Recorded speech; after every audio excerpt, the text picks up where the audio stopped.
Egg fried rice பண்ணியிருக்கேன், நான் ஆரோக்கியமான உணவு தான் கொடுக்கணும்னு ஆசைப்படுறேன். இந்த பொண்ணுங்க எங்க சாப்பிட்றாங்க? மாப்பிள்ளை சம்பா அவல்ல மிக்சர், அதோட பேரு, அதோட வடிவம் ஏத்துக்கிறோமோ இல்லையோ, இதுதான் உண்மை. இது வந்து மாறுபட தான் செய்யும். 18 மாத குழந்தை கூட அம்மாக்களுக்குள்ள ஒரு பயம், எல்லா உணவுக்குமே இது பொருந்தும். இந்த மாதிரி நம்ம செய்யும் போது ஒரு கட்டம் இல்லைனாலும் ஒரு கட்டத்துல உங்க குழந்தைக்கு பிடிச்ச ஏதாவது ஒரு ஆரோக்கிய உணவை நீங்க கண்டுபிடிக்க முடியும். வணக்கம், நான் Nancy Mervin, founder of Menna naturals அனாக்கு தெரபிஸ்ட். இன்னைக்கு நம்ம பார்க்க போற தலைப்பு என்னன்னு பார்த்தீங்கன்னா, ஆரோக்கியமான உணவுகள் சுவையா இருக்குமா இருக்காதா, இதுதான் நம்ம பார்க்க போற தலைப்பு. நீங்க சொல்லுங்க, ஆரோக்கியமான உணவுகள் சுவையா இருக்குமா இருக்காதா? இது ஒவ்வொருத்தருடைய மனநிலையை பொறுத்தும் மாறுபடுது.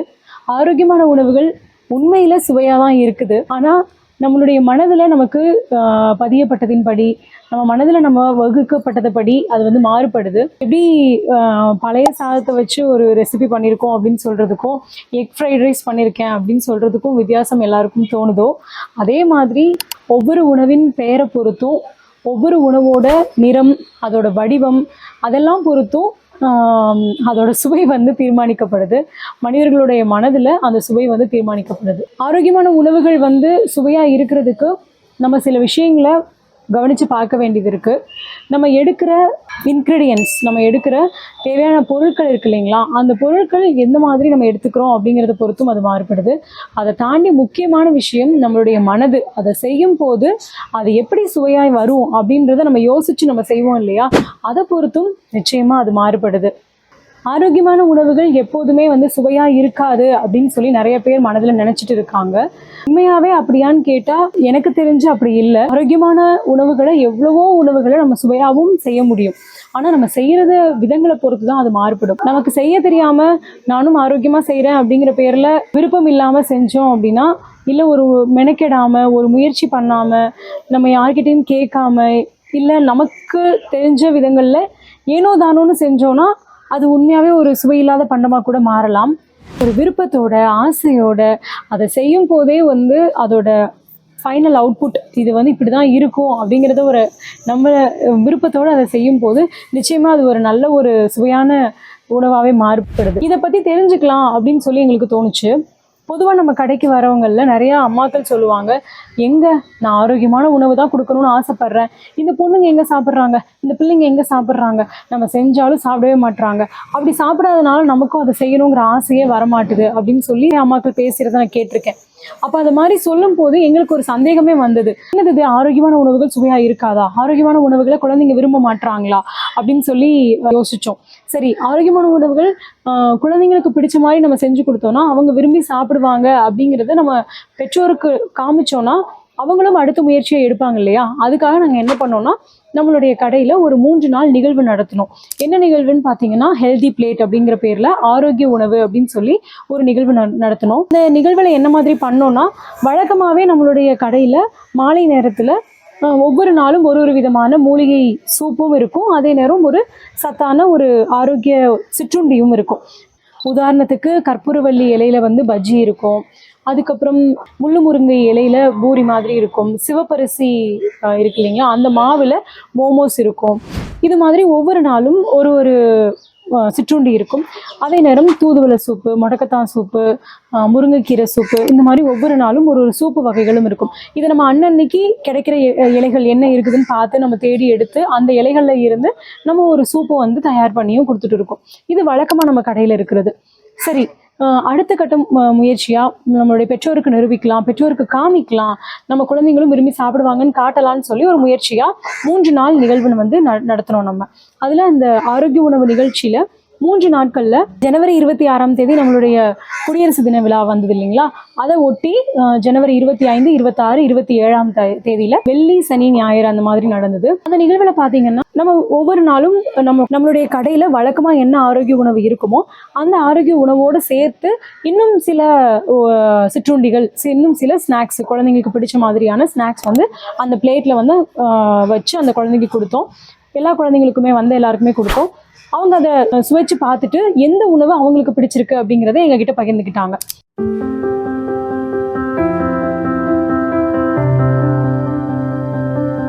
இதுதான் நாங்கள் வந்து எடுத்து முன்னெடுப்பாக பண்ணினோம். அப்போ அந்த முதல் நாள் என்ன பண்ணோம் அப்படின்னு பார்த்தீங்கன்னா, மக்கானா மில்க்கு, சிவப்பரிசியில் மோமோஸ் இருந்துச்சு, வாழைத்தண்டு சூப் இருந்துச்சு, அதுக்கப்புறம் மாப்பிள்ளை சம்பா அவலில் மிக்சர் மாதிரி பண்ணியிருந்தோம். அதுக்கப்புறம் பார்த்தீங்கன்னா ராகி உக்லி பால்ஸ் அப்படின்னு சொல்லி ஒன்று பண்ணியிருந்தோம். முதல் நாள் இந்த உணவுகள் இருந்தது. ஒவ்வொரு குழந்தையுமே ஒரு மாதிரி அதுக்கு விருப்பப்பட்டு சாப்பிட்டாங்க. நிறைய குழந்தைங்க அந்த ராகி உக்லி பால்ஸை வந்து விரும்பி சாப்பிட்டாங்க. அதோட பேரு, அதோட வடிவம் இதெல்லாமே குழந்தைங்களுக்கு வந்து ஒரு சாக்லேட் ஃபீலை கொடுத்துச்சுன்னு நினைக்கிறேன். அதனால வந்த உடனே குழந்தைங்கள குட்டி குழந்தைங்கள்லாம் நேராக வந்து அந்த ராகி உக்லி பாலை தான் எடுத்தாங்க. அதை எடுத்து அவங்க சுவைச்சு பார்த்தாங்க.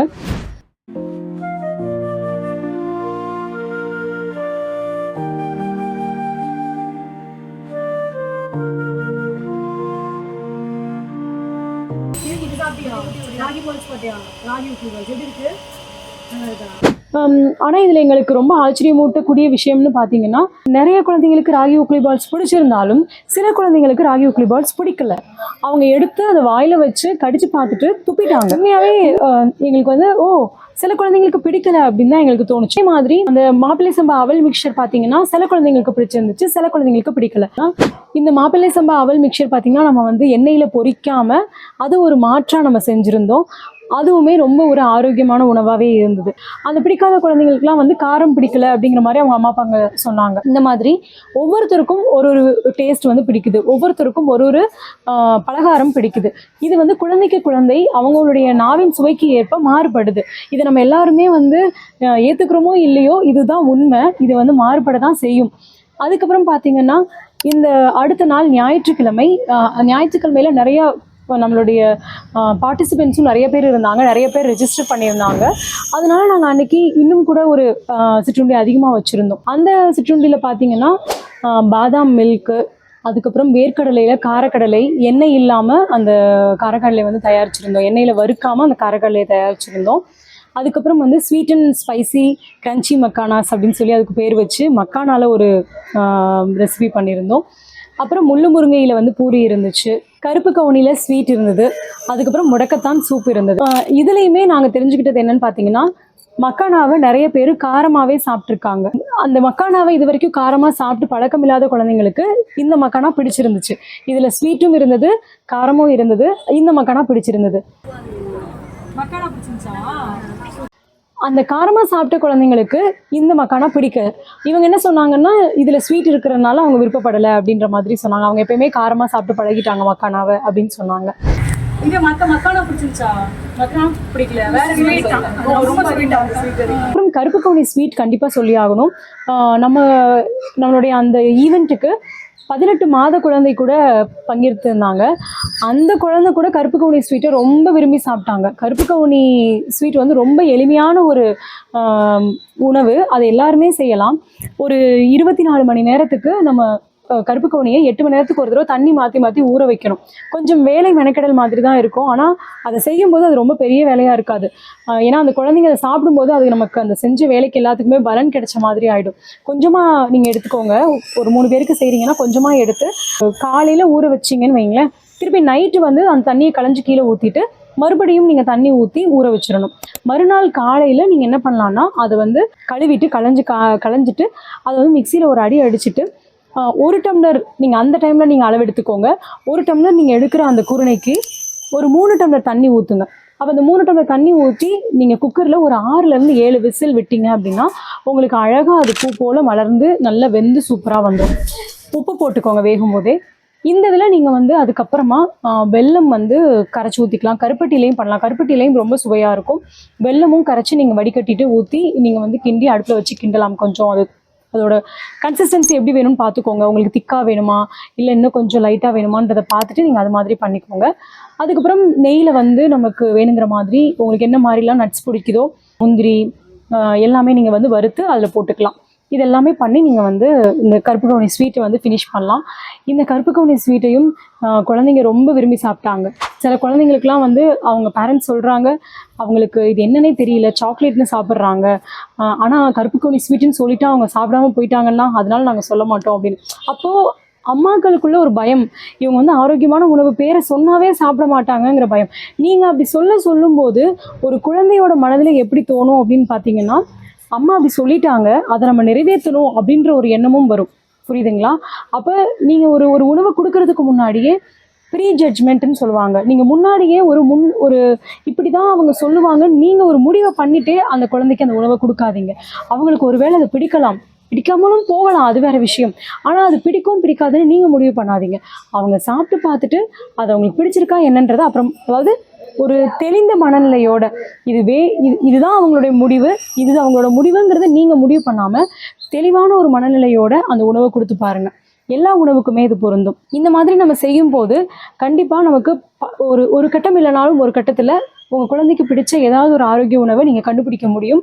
அதை நீங்கள் தொடர்ந்தும் அவங்களுக்கு செஞ்சு கொடுக்கலாம். அதுக்கப்புறம் அவங்களுக்கு அந்த டேஸ்ட் மாறும்போது மறுபடியும் வேற ஒரு உணவை செஞ்சு கொடுக்கலாம். 3வது நாள் திங்கட்கிழமை பார்த்தீங்கன்னா நம்ம என்ன பண்ணியிருந்தோம்னா, முருங்கைக்கீரையில் வடை இருந்தது.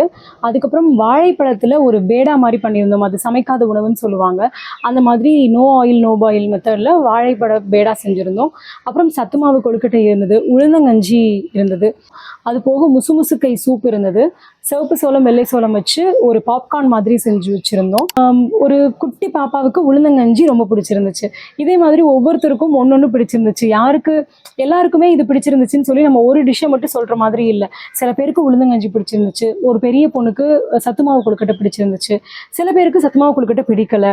ஒவ்வொருத்தருக்கும் ஒரு மாதிரி இருந்தது. சில பேருக்கு முருங்கைக்கீரை வடை பிடிச்சிருந்தது. முசுமுசுக்கு சூப்பை கூட வந்து விரும்பி குடித்தாங்க சில குழந்தைங்க. ஸோ அது மாதிரி ஒவ்வொருத்தருக்கும் ஒரு மாதிரி டேஸ்ட்டு பிடிச்சிருந்தது. இந்த 3 நாட்களில் நாங்கள் எடுத்துக்கிட்ட முக்கியமான விஷயம் என்னன்னு பார்த்தீங்கன்னா, ஒவ்வொரு குழந்தைக்கும் அவங்களுடைய நாவின் சுவையின் தேவையை பொறுத்தும் அவங்களுடைய மனதின் எண்ணங்களை பொறுத்தும் அந்த பலகாரங்கள் வந்து வேறுபடுது. இது எல்லாருக்குமே எல்லாமே பிடிச்சிருக்கணும்னு கட்டாயம் இல்லை அப்படிங்கிறத நாங்கள் ரொம்ப தெளிவாக புரிஞ்சுக்கிட்டோம். அதை எல்லா பேரண்ட்ஸுக்கும் சொல்ல விரும்புகிறேன். இந்த நேரத்தில் எல்லாருக்குமே எல்லாமே பிடிக்கும்னு எதிர்பார்க்காதீங்க. அந்த குழந்தை அது சாப்பிடுது, இந்த குழந்தை இது சாப்பிடுது, நீ ஏன் இதை சாப்பிட மாட்டேற அப்படின்னு நீங்கள் எதிர்பார்க்காதீங்க. நீங்கள் உங்கள் குழந்தைக்கு பல விதங்களில் நீங்கள் வேறு விதமான உணவுகளை செஞ்சு கொடுத்து பாருங்கள். ஏதாவது ஒரு உணவு வந்து அந்த குழந்தைக்கு வந்து பிடிக்கிறதுக்கு வாய்ப்பு இருக்குது. நீங்கள் முடிவு பண்ணிவிட்டு கொடுக்காதீங்க. அந்த குழந்தைக்கு ஏதாவது ஒரு வகையில் ஒவ்வொரு பலகாரமும் பிடிக்க ஆரம்பிக்கலாம். பின்னாடி கூட பிடிச்சிருக்கலாம், நாள் ஆக ஆக கூட அது பிடிக்க ஆரம்பிக்கலாம். ஆரம்பத்தில் உங்கள் குழந்தை அதை சாப்பிட்லங்கிறதுக்காக அதே எண்ணத்தோடையே நீங்கள் வந்து அவங்க சாப்பிட மாட்டாங்கன்னு அதை செஞ்சீங்கன்னா அவங்க எப்பயுமே சாப்பிட மாட்டாங்க. ஒருவேளை ஒரு 5வது தடவை அந்த குழந்தைக்கு பிடிச்சிருந்து கூட சாப்பிட ஆரம்பிக்கலாம் இல்லையா? அதனால அந்த எண்ணத்தை கொஞ்சம் பெற்றோர்கள் வந்து மாற்றிக்கோ. போக ஆரோக்கியமான உணவுகளை பற்றி பேசணும் அப்படின்னா இன்னும் ஒரு விஷயம் இருக்குது. நம்மளுடைய கடையில் ஒரு நாள் வந்து பூங்காரில் காரப்பணியாரம் இருந்துச்சு. பூங்காருன்ற பாரம்பரிய அரிசியில் காரப்பணியாரம் இருந்தது. அன்றைக்கி கடைக்கு வந்திருந்த அந்த பேரண்ட்ஸ் வந்து குழந்தைக்கு பூங்கார் காரப்பணியாரம் வந்து வாங்கி கொடுத்தாங்க. அந்த குழந்தை ரொம்ப அருமையாக சாப்பிட்டான். அந்த பணியாரம் ஃபுல்லாக சாப்பிட்டு முடித்தான், சட்னி வச்சு அருமையாக சாப்பிட்டு முடித்தான். எங்களுக்கு பொதுவாகவே அந்த குழந்தைங்க வர்ற குழந்தைங்களாகட்டும், பெற்றோர்களாகட்டும், இல்லை பெரியவங்க யாராக இருந்தாலுமே நம்ம கடையில் வந்து சாப்பிட்டு போகும்போது எங்களுக்கு ஒரு சந்தோஷம் இருக்கும் இல்லையா? அப்போ அந்த குழந்தை சாப்பிடும்போது எங்களுக்கு இன்னும் ஒரு அதிகமான சந்தோஷம், ரொம்ப மகிழ்ச்சியாக அந்த குழந்தைய பார்த்துட்டு இருக்கிறோம். அப்போ அவங்க அம்மா ஒரு கேள்வி கேட்டாங்க அந்த குழந்தைகிட்ட, இதே தானே நான் வீட்லேயும் செய்கிறேன், ஆனால் நீ வீட்டில் மட்டும் சாப்பிட மாட்டேற அப்படின்னு கேட்டாங்க. அந்த குழந்தைக்கு பதில் சொல்ல தெரியல. ஆனால் எனக்கு அந்த நேரத்தில் ஒரு விஷயம் தோணுச்சு. என்னன்னு பார்த்தீங்கன்னா, நம்ம வாழ்கிறது, வேலை செய்கிறது, உழைக்கிறது எல்லாமே நம்ம குழந்தைங்களுக்காக தானே. அப்போது கொஞ்சம் அவங்களுக்காக மெனக்கெட்டு இதெல்லாம் செஞ்சு பார்க்கலாம். வேறு மாதிரி நீங்கள் அட்மாஸ்பியர்ஸை மாற்றி பார்த்து ஒரு நாள் இங்கேனா ஒரு நாள் வேறு ஒரு இடத்துல, இல்லை உங்கள் வீட்டுக்குள்ளேயே நீங்கள் வந்து அந்த ஒரு சூழ்நிலையை உருவாக்குங்க. அந்த மாதிரி மாற்றி உருவாக்கி அந்த குழந்தைங்களுக்கு அந்த உணவை வந்து பழக்கிறதுக்கு முயற்சி பண்ணுங்கள். இதை தினம் பண்ண முடியலனாலும் வாரம் ஒரு முறை நீங்கள் புதுசாக ஒரு உணவை முயற்சி செய்வீங்க இல்லையா? அன்னைக்காவது இந்த மாதிரி ஒரு முயற்சியை செஞ்சு பாருங்கள். அதில் கொஞ்சம் கொஞ்சமாக குழந்தைங்களுக்கு வந்து பழக்கம் வந்து வந்துடும். இந்த மாதிரி ஆரோக்கிய உணவுகளை நீங்கள் உங்கள் குழந்தைங்களுக்கு கொடுத்து அவங்களும் பழகணும், அவங்களும் நல்ல விருப்பமாக சாப்பிடணும் அப்படிங்கிற ஒரு ஆசையோட பிரார்த்தனையோட இன்னைக்கு காணொலியை வந்து நான் முடிச்சுக்கிறேன். இது வந்து உங்களுடைய சொந்தக்காரவங்களுக்கு இல்லை உங்களுடைய நண்பர்களுக்கு யாருக்காவது தேவைப்படும்னு தோணுச்சுன்னா இந்த காணொலியை வந்து பகிர்ந்து கொடுங்க. இது வரைக்கும் தொடர்ந்து பார்த்ததுக்கு நன்றி. அடுத்த காணொலியில் இதே மாதிரி வேறு ஒரு இன்ட்ரெஸ்டிங் டாப்பிக்கோடு பார்க்கலாம். நன்றி.